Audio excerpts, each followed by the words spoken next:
निर्मला सीतारामन या अर्थसंकल्प सादर करतील।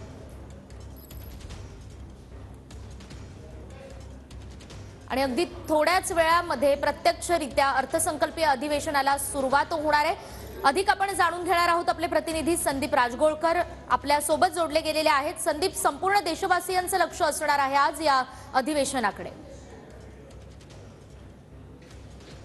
अगदी बरोबर आहे। या सरकारचं हे शेवटचं अधिवेशन निकिता म्हणता येईल, कारण 2024च्या लोकसभा निवडणुका आता होणार आहेत आणि त्यामुळेच आता पंतप्रधान नरेंद्र मोदी यांनी सांगितल्याप्रमाणे हे अंतरिम बजेट असणार आहे।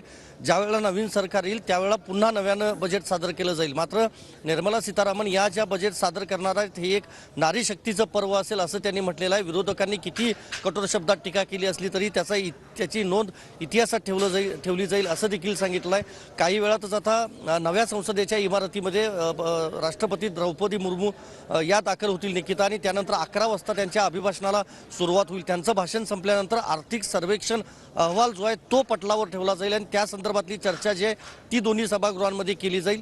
आणि त्यानंतर उद्या साधारणतः 11 वाजता निर्मला सीतारामन या देशाचं बजेट जे आहे ते सादर करणार आहेत। महत्त्वाचं हेच आहे की या बजेटकडे संपूर्ण देशवासियांचं लक्ष असणार आहे, कारण निवडणुका डोळ्यासमोर ठेवून केंद्र सरकार नेमकं काय अंतरिम बजेट जरी असलं तरी कसा दिलासा देतं नागरिकांना, देशवासियांना, याकडे संपूर्ण देशाचं खरं तर लक्ष असणार आहे। त्यामुळे या अधिवेशनाकडे देखील लक्ष असणार आहे। महत्त्वाचं हेच आहे, गेल्या अधिवेशनामध्ये ज्या खासदारांचं म्हणजे जवळपास 150 खासदारांचं जे निलंबन झालं होतं त्या सगळ्यांचं निलंबन मागे घेण्यात आलेलं आहे। त्यामुळे आता विरोधकांची देखील आजपासून जे सुरू होत आहे अधिवेशन येत्या 9 तारखेपर्यंत ते चालणार आहे। या संपूर्ण अधिवेशन काळामध्ये विरोधकांची नेमकी काय भूमिका असणार हे देखील बघणं महत्त्वाचं असणार आहे। अगदी संदीप, जाणून घेत राहू। तुर्तास धन्यवाद।